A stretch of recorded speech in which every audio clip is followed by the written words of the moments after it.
What's up, everyone? Welcome to Creator Support, the show where we answer your questions about the business of being a creator. In today's episode, we talk about 7 simple habits of highly successful YouTubers. Also today on the episode, we're going to be talking about Bobbi Althoff, the creator that seems to be everywhere since her interview with Drake. We're also going to be talking about how to make a good creator event. And if you make it to the deep end, we are picking and announcing the winner of this signed Mr. Beast Feastable bar from our last interview with Jimmy.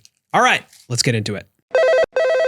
All right, our first question comes from Ramses, who is the meme king of our Discord. If you're in the Deep End channel in our Discord, you've seen them. Okay, so Ramses' question is schedules and habits. He basically goes on to talk about how he's approaching his 30th birthday.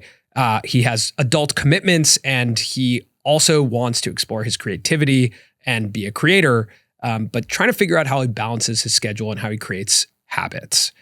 This question spun us and me specifically into thinking about 5 habits of highly successful creators that I wrote down. We will address the question of, I guess personally, how we think about our schedule and our habits, but it is a really important thing to think about as you're getting into being a creator. So I wrote down 5. Should I go through them? I wrote down 4, but I only like 3. So Okay. we'll get to 5 in total that are good. Okay, I have 5 that I'm confident. You're confident in all 5. Super confident in all 5. Yeah. I'm happy with 3. Okay. All right. I'm going to go for my 5. These are 5 habits of highly successful creators. A lot of creators that we've talked to, been around. This is what I boiled it down to. Okay. The number 1 habit that I wrote down is simplifying everything. I find that so many of the successful creators that we're around have simplified so much about their creative process, their life. An example is Marques Brownlee. When we went to go to his studio, we started talking to him about all the different opportunities he had and how many different things, he could do. And he was like, listen, here in my studio and what we're doing here is we're just going to be the best video production studio we can be. And he focuses on just making videos. It's an incredibly simple thing. And he just boils it down to that. The second person I wrote down was Bobbi Althoff, who was just on the show. And he simplifies his content into a list. He's like, everything is a list. And the third thing I wrote down was that Jimmy, the last time we were with him, he talked about how he's gone through this kind of evolution of landing now at his life is all about the main channel, Feastables, and working out. He's simplified it down. So I think that to me is anytime I've recognized that we are out of that habit of simplification, it's typically affecting our schedule, right? If we do anything overly complex, if we don't have set rules of here's everything needs to be simple, then it gets complex and everything kind of breaks. I'd agree with that. I think simplification leads to focus. Mm-hmm. All of the top creators that we've interviewed have an incredible sense of focus and discipline. That was my number 2. Number 2 is discipline. Discipline in process. So that was the second habit, where the example is you always hear creators go come up with the title and thumbnail first before you make the video. To have that discipline is a whole nother thing outside of saying it out loud, right?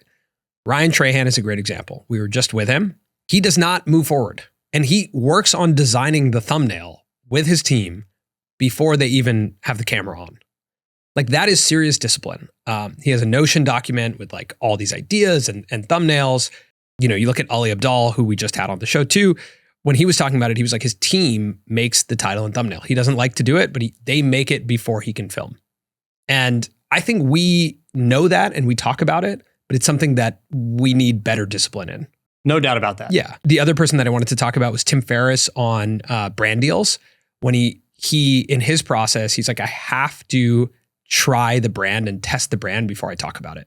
That's incredible discipline. And to have that discipline in the process creates credibility, reliability, consistency. So that habit of I'm disciplined in my process.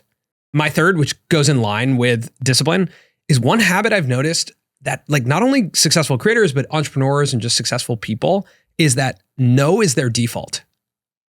And I actually think saying no as your default is a really interesting habit to adopt. It's no matter what it is, the answer is no, unless I'm convinced that it's a yes. Yeah, it was Thomas from Yes Theory who said, if you say yes to everything, you're actually not saying yes to anything. Right. And I think Ryan Holiday, if you go back and listen to that episode that we did with him, he talks a lot about the value of saying no and getting good at saying no. He talks a little bit about too, like you don't have to respond to every email that's in your inbox. You can live by your own, craft, what you are focused on. He even took it a step further of moving out of New York because he felt like there was so many things coming at him. Hey, do you want to have coffee? Hey, do you want to do this? Hey, do you want to do that? Where he moved outside of Austin so that it wasn't even an option. All he could do was focus on the craft of writing. So I think like saying no as a default is something I would like to get better at, but like that is the third habit that I thought was like highly successful individuals all do that. So since I have 3, should I share my 3? Sure. Okay. So I tried to think about the creators that we've spoken to and have spent time with and think about what are things that they actually do in their day-to-day life. Like what is a habit that they have or even kind of a tactic. And when I thought about Mr. Beast, I immediately think about the fact that he takes walks and he will call YouTube creators and ask them to teach him something. Yeah. Right? That happens to you. You get calls and all of a sudden we're on the phone with him and telling him what we've learned. And alongside that, he also has his friends who are creators roast his videos. Yeah. At all times. Like whenever we've been there, if there's an edit up on the screen, he's like, get in here. Tell me what you don't like. Good. So that's one habit, is that he goes on walks. That was my 4. That's not walks? No, I put studious in their own industry and various industries and disciplines. They do not live in an echo chamber. That was one thing that like Jimmy also, when we were with him last, like he reads books from outside of just the video creation industry, right? To learn about entrepreneurs and businesses. And I found that like sometimes you can think that you want to study just inside of your own industry, like you need to study everything about YouTube, but actually studying outside of YouTube is what totally really changes you. And so developing that habit of being studious, or even like that, I love that, the going on walks and calling. That's a good one. He does that all the time. That's really good. Okay, so another one I have. This is, I first heard about it with Ryan Trahan, but I now know that Michelle Carre is doing this too. And this is holding a weekly think tank where they have trusted advisors, friends, pitch them ideas. And I had just never heard of a creator sort of like taking the idea pitch process that seriously. Yeah. And getting a group of people, whether it's like thumbnail experts, packaging people, script writers, getting a bunch of different people together and having them pitch you once a week. Yeah. That's something that I think tangibly you can do as a creator, is like think about who are your creator friends, who are people in your circle. Obviously, these people are like compensated too, like they're actually putting money towards idea generation and holding these think tanks. Yeah, it's good. I would say that's kind of similar to my 5th one, which was athlete mentality. I think I've noticed that every highly successful person we've been around has the mentality of an athlete. The first person to say this to us was Robert Kinsel, who was at the time the chief business officer of YouTube. And what Robert said to us is he said, I'm a work athlete, which means he has to rest like an athlete, treat his body like an athlete, treat his nutrition like an athlete, treat his mental health, like all this stuff. You have to perform at such a high level that you can't be reckless with how you treat yourself. And I think that's a really interesting thing that all creators should think about. Like, I definitely do not think I treated myself like an athlete in my 20s. I was like, it's totally fine if I work through the night. It's totally fine if I eat pizza, all night before I go to bed. Like, just that's not fine. Think of yourself as like you need to go play like a top level professional sports game at all times. So pasta at night. Sure, you could carbo load. Yeah, why not? Yeah, okay. I mean, don't go crazy with it, but I think thinking of yourself as an athlete, especially with rest, like rest is something that LeBron James credits so much of like his performance to rest and sleep. And so I think really listening to how athletes treat themselves and realize as a creator or a creative, you have to have that athlete mentality to compete at the highest level. Yeah, the majority of creators who are at the top that we've spoken with have figured out the form of working out that I don't even know if they enjoy it, whatever, but like that they can commit to. All of them have, like, whether it's like running or hitting the gym or boxing, they have that figured out. They've started to take diet more seriously, sleep more seriously. Yeah, the last person I wrote down was Jerry Seinfeld, who obviously we haven't met or interviewed, but he did an interview with Tim Ferriss where he talked about carving out 45 minutes every day to write. And he was like, I can't do anything else, but I don't have to write, but I just can't do anything else. I sit with a pen and pad. And to me, that reminded me of like athletic training, right? Of just like, if you're gonna be a creative, every day you have to invest in the craft of being a creative. And that to me is like training like an athlete. It's like if you're playing the NBA, you're gonna go out and shoot. And what Marquez said to us about this was like, if you want to make it as a creator, similar to an NBA player, the guy who's going to make it is the one who has fun shooting hoops in the park every day, because that is how you work on the craft. Mm-hmm. And so the equivalent of that to being a creative is like writing, ideas, working on editing, like whatever that craft is every single day, you have to love doing that. And you have to set time aside to do that as if you were an athlete, working on your craft. So hopefully some of those habits help. I would say like tangibly, when the question is like schedules, I find this really hard to do, like to navigate the adult commitments, the family obligations with being a creator. But the one that I'll pick out, my number 3 of like saying no as a default, super hard, way easier said than done, but it might be one that you adopt, is like, I really need to create a value system to figure out why I say yes to something so that I have more time. That would be my number 1. And then read Atomic Habits. Such a great book. Teaches you a lot about habit building. Another one that's coming to mind right now is when we sat down with Thomas and Amar from Yes Theory, and Thomas said that instead of necessarily evaluating the performance of the video, the viewership, he evaluates the process. Yeah. Which I found to be really insightful. Mm-hmm. That if the video didn't perform, it most likely was because there was some part of the process, a box that wasn't checked. Mm-hmm. And even when we spoke to recently Zach King, we did a creator roundtable, which we're working on right now. It's the first time we've ever done it. And Zach brought up something where he said, every video idea I have has to hit this check mark of, can this be watched in 10 years? Yeah. And I think that's like a part of his process that I think we should start thinking about too, especially for the main channel. Yeah. Are we doing something that can be watched and is adding value 10 years from now? Or is it just like a quick conversation about what's happening in the moment? Yeah. I think that falls into discipline and process, like committing to a process and being like, this is how I do it. It's so easy to get outside of that box. It's so easy. You're just like, well, this week I'll just do it a little different. It's all good. I don't have the thumbnail. No problem. We'll figure it out. We always figure it out. Like, it's so easy to get outside of that box. Discipline in the process is like so incredibly important. All right. If we missed any other habits, if you guys picked up any from our interviews, I saw there was a website that someone posted on Discord of like all of our episodes summarized. It was super cool. I don't know where that is, but it was great. If we find it, we'll link it. I found it interesting. I clicked into the Dream episode and I was like, oh wow, this is really well articulated. Wow. I think show notes is something that would be really cool to develop for our episodes. So you can go back and reference like, what did this person say about brand deals? Or what did they say about their habits and their schedules and routines? Speaking of habits, schedules, and routines, we ran a film fest in Discord about basically how it worked. Weekend Film Fest, if you've never heard of it. We used to do it a while ago on Twitter, and now we've brought it back into our Discord. We offer a prompt, a creative, essentially assignment. And the assignment was to create a 60-second video that showcased a day in your life. And the entries are just so great. You only have the weekend to do it. You have from Friday to Sunday, so it creates this constraint. They're so great. And I loved seeing how people like evaluated their days. The last thing I'll say about schedules and habits is one time you and I did this. Do you remember this? We filmed a week in our life. Yeah. To match that against the goals we had set out for us. We were like, are we actually taking enough action every day? Are we working efficiently towards those goals?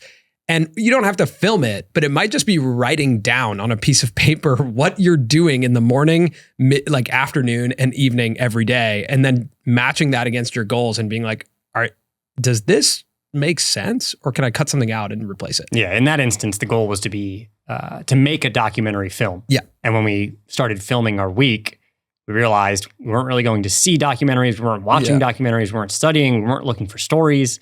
There were just so many gaps where it was like, oh, well, clearly, if we're not doing anything, on Monday. We didn't do anything on Tuesday. Those days are going to add up and we will not end up making a documentary. All right. Second question. Well, I guess to close that, go to the Discord, check out the Weekend Film Fest tab, watch all the entries. They're great. We will be announcing a winner very soon. And the winner is going to get 2 tickets to Vid Summit to come hang out. Okay. This question comes from the Publish Press. Bobbi Althoff is everywhere all of a sudden. How did this happen? Who is she?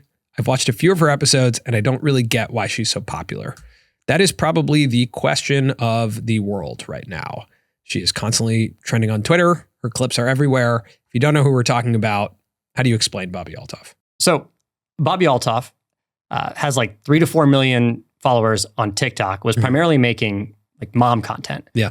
And then, when I first learned about her, I'm sure it's when everyone did, is when she uploaded a long form podcast with Drake. Yeah, where she is essentially, she's in character. Yeah. And it's very similar actually to Amelia de Moldenberg in Chicken Shop Date, where she is in a character that is uninterested and kind of like snarky in the guest. And there's that tension there that has been shared virally all over of like, oh my gosh, here's this Drake interview where the interviewer is not interested. Yeah. It's like the anti-interview. Yeah, she did. She when she uploaded the clip first, because like she just uploaded a clip to TikTok of her and Drake in a bed doing an interview. You and I were in London at the time, and we were like, what is this? What the hell? We got tagged in it a ton because people were like, Colin and Samir, what is this? I had no idea. I couldn't believe this person got an interview with Drake. Funny enough, we were with Amelia de Moldenberg later that day, and no one knew about Bobbi Althoff. It was just like, yeah, who is this person? Yeah. In February 2023, which is earlier this year, she wanted to make a podcast. She wanted to create a show like How I Built This. That's a show about how people build their companies, but she wanted to do it in the Between Two Ferns, Eric Andre style. Like this style has been done before. She offered $300 to people who could connect her to celebrities to get on the show. So she had Colleen Ballinger on the show, the ukulele apology Miranda sings. Sure. She had a comedian, Rick Glassman, on the show. And those early episodes are really, really awkward. Like truly awkward. She came up to LA and did those. And I don't know how she jumped from that to Drake and Offset and Tyga and Mark Cuban. No idea. Lil Yachty, like no idea how they made that jump. But there was a lot of speculation that she is an industry plant, meaning like Hollywood has been like, we're going to make you a star. Like, we're going to just do this internally. We're going to figure this out. She's represented by WME, which is one of the biggest Hollywood talent agencies. Most of the talent that's on her show is also represented by WME. There's a lot of speculation. Most recently, after getting 10 million views on the podcast, she deleted the episode with Drake and all the social content with Drake, as well as unfollowed Drake, and Drake unfollowed her. Who is Bobbi Althoff? I don't know. The question remains. Is that the story though? Like, is the story of Bobbi Althoff? Who is Bobbi Althoff? Exactly. Right? So I wrote down some notes. Like, I don't see many people dissecting the interviews outside of like a clip here, a clip there. The majority of the conversation is just, who is she? Where did she come from? How is she doing this? It's a fantastic marketing campaign. Like, it does feel more strategic than like, oh yeah, like I just wanted to make a podcast and here it is. Because she did this run of episodes that really brought her into the limelight. And most of it was through clips. Like most of it is people clipping the show. So her face is everywhere. Everyone knows there's the girl that's next to Drake. There's the girl that's next to Offset. There's the girl that's next to Tyga. And she, right after that massive run of episodes and like just tons of viewership, she went on the Today Show. After she went on the Today Show, she went on BFFs. She went on another podcast today. Like she's on a podcast tour. Then the week after, she deletes the Drake stuff. There is some strategy here that's happening. And the one important note is that she has said that her goal is to become an actor. That is an important note.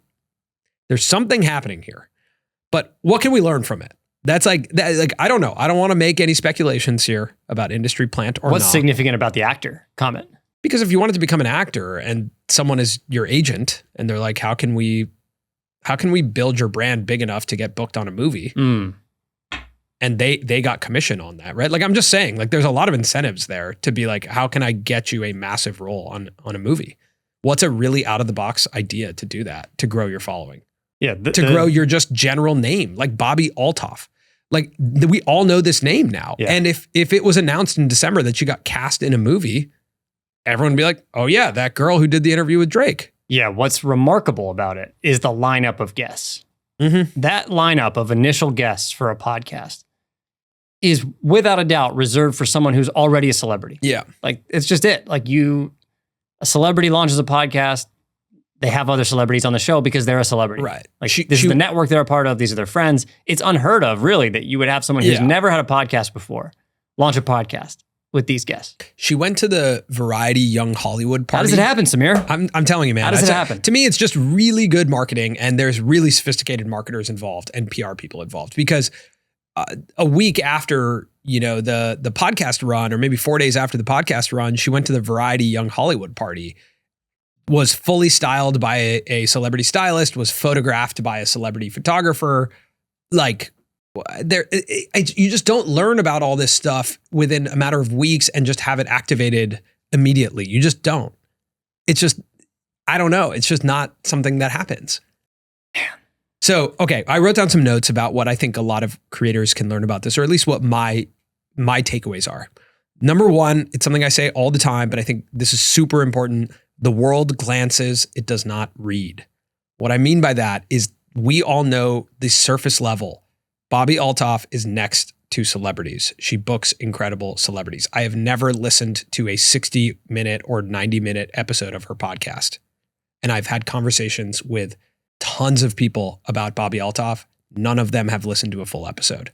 So the substance of what is in that podcast does not matter as much as the concept of that podcast. Yeah, it feels more like a stunt than it does a podcast. Exactly. Like, listening to 58 minutes of her and Mark Cuban is unlikely. If she ends the podcast tomorrow, it did its job. Yeah. From a publicity standpoint. Yeah. She can move on to something else. You don't get the feeling that this is a long-term podcast play. Yeah. The story of something is oftentimes better than the actual thing. And people connect to the story of something more than the actual thing most times. And this Drake thing, I think, is great. It's a story about a thing, not an actual thing, right? Like, she didn't create something. She created a moment through this story of deleting the show, unfollowing Drake. Like, that is sophisticated marketing to think about. Like, we didn't have to make a new piece of content. We can actually make headlines and trend on Twitter by just doing this thing, like deleting the episode. And you're making the assumption that it was done for marketing. No questions asked, man. It's like, there's just... What if there's real drama there? No, there's not. It's what impossible. If Drake didn't want to be associated? He thought it was cool at first, but then she brought in all these other guests. It became this thing. No shot. I don't know. No shot. That is a moment that they have created. A very calculated moment. So I think as creators, it's important. It's like, when you're about to do something, what's the story of that thing? How are people going to talk about it? Is it remarkable? Is it worth making a remark about? And everything she's doing is worth making a remark about. It's worth talking about. I wrote, network is everything. Relationships are one of the biggest parts of your job as a creator. I think that might be one of the most overlooked things in our industry, is that to be a successful creator, especially entering this next chapter of the creator economy, relationships are everything. Whatever relationships she has or is building at the moment are really supporting her rise. And sometimes we can think that, like, work is editing, or work is, just reserved for working on videos or working on the craft. But part of the craft is building relationships, because they can lead to things like this. They can lead to collaborations. They can lead to strategy. They can lead to ideas. They can lead to so much. And I think building your network as a creator it's almost as important as, building revenue. Like, network is so important as a creator. But we don't know historically what her network has been like. No, we don't. Like, we don't know if this has been long-term relationship building, or if it's just happened very quickly post Drake. I don't know, but I know that network matters in this context. For us and our show, networking has led us to most of our episodes, if not all, right? But it's taken a long time. I just don't. There's too many gaps, man. There's too many gaps in the story. Too many gaps. I don't get it. Does anyone know who Bobbi Althoff is? Someone tell us, because last thing I wrote down was manufactured scarcity. Manufactured scarcity is a really smart thing to do in any business. In terms of taking the episode down. Yeah. Because what she did, when you manufacture scarcity, you create a craze amongst the audience, right? So by taking down the Drake episode, you have people uploading the thing in full, and it's way more fun to watch now that you know she took it down. She created scarcity, right? She created this moment of like, wait, it doesn't exist. We need to make sure it exists. And now clips from it are even more viral. And like now the story of it is a clip from the deleted Bobbi Althoff Drake interview. How much more exciting is that to watch than a clip from the Bobbi Althoff Drake interview? Once you add the deleted, there's something to it that's just like I just can't tell if this is a meme moment or if this is a long-term career creator. You know what I mean? Yeah. I look at it and I can't tell so many things. The news cycle moves so quickly. People trend all the time, and I can't tell right now, and time will tell, what does this look like? You know, like her podcast rose up the charts so quickly. Yeah. Are we now looking at like a new stable podcast? Is there even such thing anymore of like that happening that quickly? Probably not. I don't think so. But I could be wrong. Bobbi, if you want to come on the show and have a chat, let's do it. Explain yourself.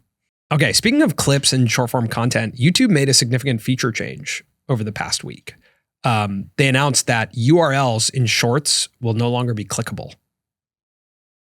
That is dramatic because of sponsored shorts. Right? So that changes the dynamic of sponsored shorts now.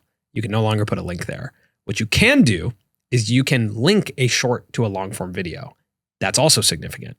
Which I think could be really exciting, especially when it comes to podcasting. It's especially when it comes to podcasting. Yeah.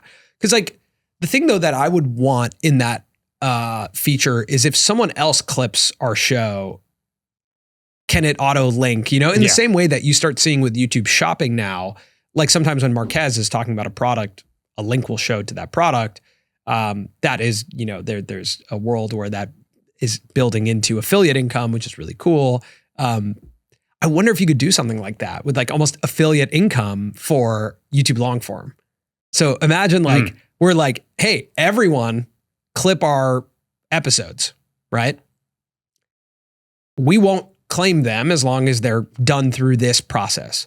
However many views you bring back to our episode, you get a share of. YouTube pays you. The AdSense revenue. Imagine that, like affiliate for YouTube. I mean, it would be great because a lot of times the most viewed shorts from our episodes are not made or published by us. They are not made by us. Which is fine, but it would be great. Yeah. If someone could watch that short and then click and watch the original video. Yep. Wouldn't that be cool? I mean, technically, I guess you can create a short using YouTube's tools. Yeah. And it would link. Yeah. But there's there's so much more skill that comes from people like actually downloading the episodes, editing them the way they want to, and uploading them. Yeah, there's no incentive to use YouTube's clipping tool and remixing tool at all. There's no incentive. It'd be way more efficient to download it and cut it in Premiere and re-upload it. So if there was some way to like connect the dots there, I do think that would be pretty significant and really cool. Because we have clips that are out on YouTube that have 19 million views that we did not upload from our own podcast. But the links being non-clickable, I do think is significant for sponsorships and shorts, because that means like click the link in description is no longer a CTA, right? It's no longer a call to action in sponsored shorts. It makes the case for TikToks and Instagram Reels, and it means that more like brand lift campaigns happen on YouTube Shorts than suggestions of like direct link outs. Yeah, I wonder if YouTube eventually will add some sort of functionality. Maybe it's not a link in the description, but some way. Well, I think they'll have, I think probably what they want is in-app linking. So like even the YouTube shopping button that we have, you're doing most of that in-app, right? You're viewing product and purchasing within the app. The link back to long form is in-app, right? So like when I'm on a YouTube Shorts experience, probably what they don't want is linking out to a completely new website. Yeah. Leaving the environment. Sure. Makes sense. So, all right. This question comes from Tom, the taxi driver from across the pond in London. Hey, Colin and Samir. Would love to know your guys' thoughts on introducing compelling narratives to relatively normal topics. I have a format of video on my channel where I share my working day as a London taxi driver. They get really good reach, by far the most successful regular content on my channel, but the retention sucks as I can't find a way to integrate a story other than what job will I get next? Meaning like who will I pick up next?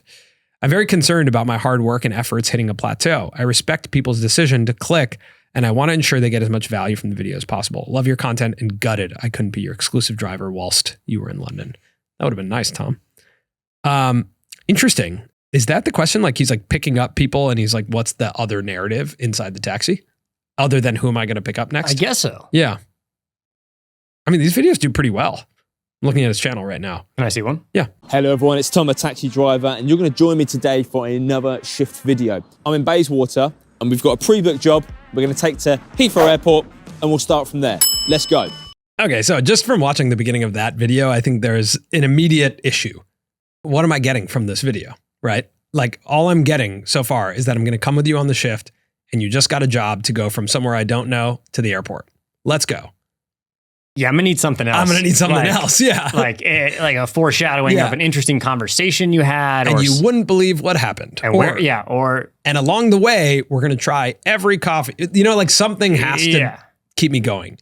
Unfortunately, like day in the life of a taxi driver is one video. It's not a series. It's not a series. I might be interested in like, what does your day look like if you drive, you know, a cab in London? What does that look like? Interesting for one video. What's great is you have a consistent set with this added variable of different people coming into it. And as long as those people are interested in being on camera, there are so many great shows that have taken place in cars, even in taxi cabs. Like, right? There's all types of, what's the game show in Cash Cab? Yeah. Exactly. Trivia in the cab or interviews. Like there's multiple things you could do to make it a little bit more interesting. This is something that we call dual narrative storytelling, where it's like the first story is that I'm tracking is your life as a cab driver. Who are you going to pick up next? Where are you going to go next? That's a mildly interesting story. It relies heavily on like, do you ask everyone one question? Like, what is it? What am I looking for? What if people don't want to talk or anything, right? The second narrative has to be the thing that keeps me. And great examples of dual narrative storytelling are like Hot Ones, right? We've talked about this before. So, okay, you have an interview show, plus they're eating hot wings that are getting spicier and spicier, plus Sean's questions are like really, really compelling as the interview goes on. You have so many things that you're tracking and waiting for that in this context, even in that beginning, I don't know what I'm waiting for. 10 seconds in, I'm out. Like all you told me is I'm going to go with you on a shift and you're going from here to here. It sounds like you've told us the whole story, so we don't need to keep watching. Exactly. You have not earned my attention for the next 10 seconds. Think about what's the other narrative. It's great that you have a consistent set and you have one narrative. Yeah. And a world that people universally understand, which is getting into a taxi. But there's got to be another narrative. Yeah. All right. This one comes from Discord. What makes a good creator-led event? Comes from Phil Hates Gluten. What do you got? Why do you got a problem with gluten, Phil? You know, I'm in the process of planning an IRL event in my home city and wondering, besides meeting your favorite creators, what would excite you about going to a creator-led event? Or if you've been trying any sort of event or meetup, what was something that made going and maybe paying for a ticket worth it? Like, was it merch, food, community, music, Q&A, giveaways, etc.? Just trying to understand the best practices and what value I can bring in addition to meeting my audience in person. Good question. I mean, we held an event, Coffee with Creators, and I think one of the most important things for me as someone who was hosting the event but also got to take part was the intimacy, the size. Yes. I think there were 50 to 60 people there, but we split up into groups of 4 in the beginning. And we got to talk to each other and actually make some real connections in the group of 4 first. And that to me was hugely important because before we even got into like the actual programming of the event, I'd already met and connected with those people. Yeah, what we did was we brought on our friend Esteban, who's like an amazing comedian and MC, to actually MC the event, which was interesting because it was originally going to be you and I, but my thought was, let's get a third party who can kind of get people moving in a different way. So we started not necessarily in groups of 4, but we actually started as a whole group where you had to like find a partner, and it was kind of like a little campy, but I grew up, volunteering at a camp that I just felt like this was a good vibe. And then we landed in those groups of 4, and that allowed us to deeply understand why everyone was there. That was the most important. Like, why are you here? What can we do to make this a great experience for you? People also applied to come to the event. So we had a really good sense of who was in the room, which helped dictate the value of what happens in the event.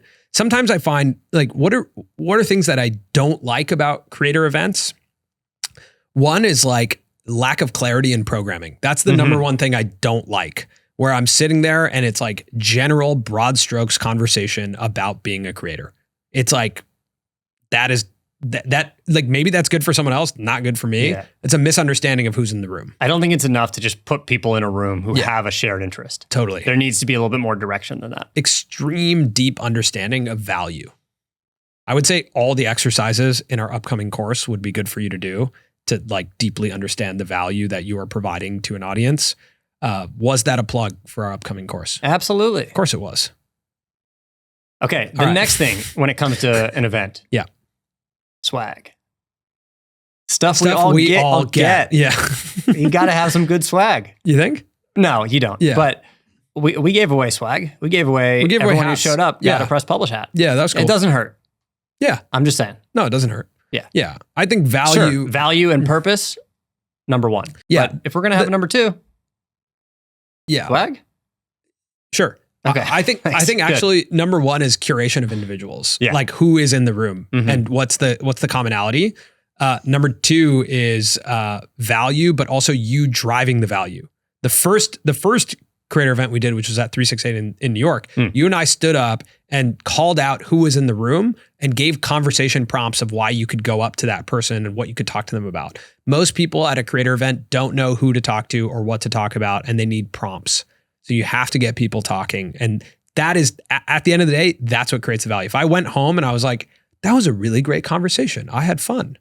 That's the makings of a great event. I think when you keep an event somewhat small in size and you curate the list, like you were saying, you have the opportunity to call people out, which in my opinion is a lot better than asking everyone there to introduce themselves and just go around for 10 minutes with like, tell me your name, what you do, and something interesting about yourself. Yep. Right? We were the reason that people were there, and I think that's why it's better that it was on us to point out everyone and like how they could interact with each other. Yeah. Which not many people do at events. This question goes in line with the first question we got, also from the Discord from Kelly. She says, how do you accurately quantify ROI to decide what you focus on? I'm, of course, only one person with 24 hours in a day. I have way too many things that I want to do, but little way to know what I should be focusing on in order to maximize the return I'm getting on my time investment and not have all my eggs in one basket. How do you quantify the ROI? That's a big question for creators. Like, what should I do to make money? Really? Like, how do I spend my time to make my money back? Yeah. I mean, we've had to I feel like we've shifted sort of priorities like year to year. You sort of always like have to reassess a little bit. The most important thing to do here is set a goal. Number 1, you have to set a goal. That's a most important thing. Like the way you get into like a nebulous, what do I do today thing is if you don't know where you're going. So the goal could be, hey, you know what? I need to get to 100,000 subscribers because that's when I can start monetizing. Your entire day should be built around that, right? So how do I get to 100,000 subscribers? Okay, I make better videos. So, okay, should I spend time thinking of ideas? Should I meet with a think tank? Should I meet with other creators about ideas? Should I be designing thumbnails? Should I be like, what do I need to do to get to that point where my videos are getting more views?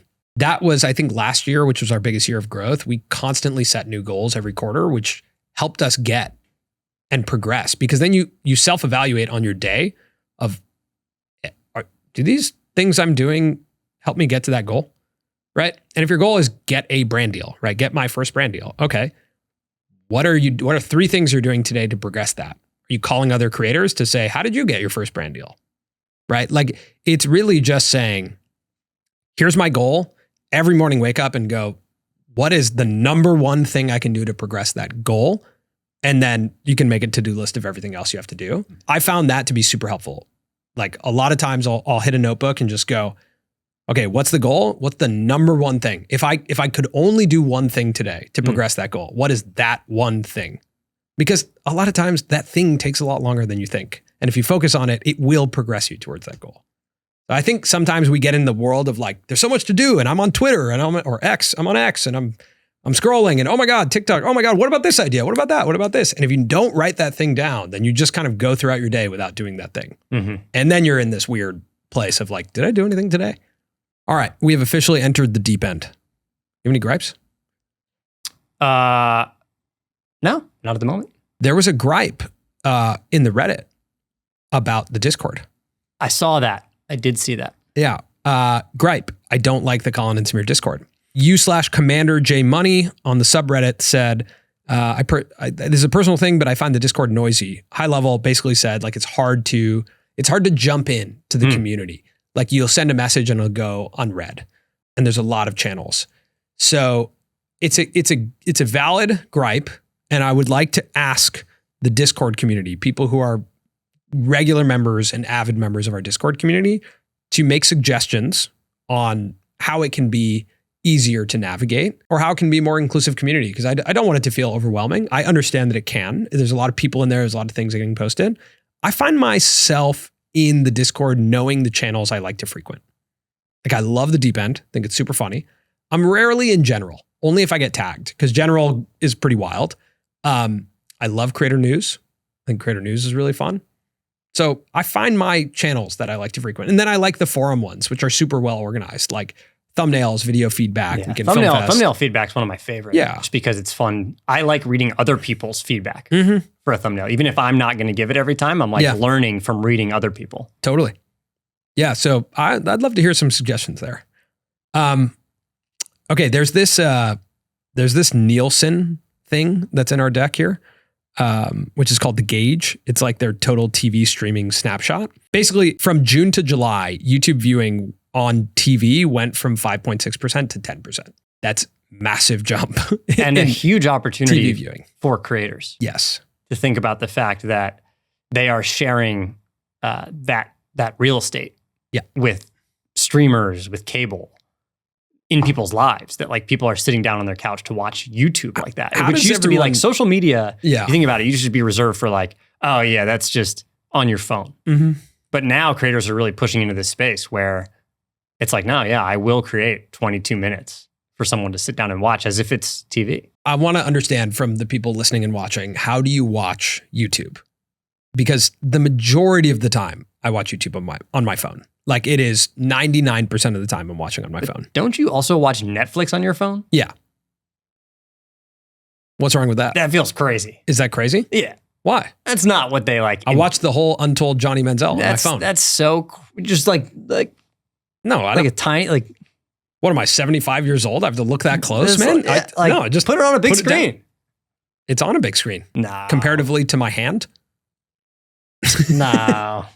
So last night, though, I went home and I wanted to watch Eric's new video, and it was 22 minutes. And I was like, you know what? Colin says he watches on TV. Let me try. Yeah. So I opened the YouTube app and I watched it, and I was like, oh, this is an enjoyable experience. It's nice. Yeah. Yeah. Yeah, it's nice. It feels strange. I don't know why. It feels like I'm doing something that I shouldn't be doing. Huh. Like, it's like, why is YouTube on my TV? That's how I would feel if I was watching like TikTok on or like my TV, YouTube Shorts or Instagram or something. Yeah. But then I jumped over and watched like sports highlights, tennis highlights. And I was like, well, this just feels like it should be on my TV. You know? And I think this is like something about like the broadcast quality and like growing up at the time we grew up. But I do think like as much as last year was about short form content, to me this year is about long form content and how long can you keep someone's attention. I thought you were about to say like, how long can you make it? No, well, I mean, dude, I watched 35 minutes of a Sidemen Sunday on my TV last night. And I was like, this is TV. It's an hour plus. Yeah. I couldn't make it all the way through it. But it was enjoyable to watch. I liked the feel of it. It felt like an MTV show. And watching it on a big screen, I was like, it's so interesting that some of the most popular creators right now are making really long content. And it's being viewed. Like I wonder what is coming first, right? Long content or viewing on TV? Like, are people watching really short form content on TV? People just perusing YouTube on their TV? I don't know. I don't know. Either way, I think it's a good sign that watch time's going up on TV for YouTube. Yeah. It's a good sign for creators. It's a really good sign. All right. I wanted to finish the episode by selecting a winner of this signed Mr. Beast Feastables bar that we got during the last recording of our podcast with Mr. Beast. So if you made it all the way to the end of that episode, Jimmy delivers essentially like a code that you have to write in the comments to be eligible to win this signed Feastables bar. Okay, so I'm putting it into a random comment selector. I should probably screen record this, right? Okay, I am using this random comment thing. Okay, I am not a robot. Oh, it already picked a winner. Who do we got? The winner is Zanoji. Sounds like a YouTube classic. commenter. Oh my God, Zanoji has 1.1 million subscribers. Oh, wow. Okay, well, Zanoji, I'm going to email you. You just won this signed Mr. Beast Feastables bar. Let me see the channel. Well, it is broken because we traveled with it back from North Carolina in our bag. So it is broken in the middle, but it is signed. It's a little smudged because I grabbed it with wet hands. All of the chocolate is still inside there. All the chocolate is still inside there, and it is the exact one that Jimmy signed at the podcast. So we will ship this to you. Wow, cool. Congrats to Zanoji. Zanoji, you are the winner. We will ship this out to you. We'll send you an email for your address. Thanks so much for listening to this episode of Creator Support. If you have questions for us, join the Discord. You can pop your questions in there, and we will see you next week.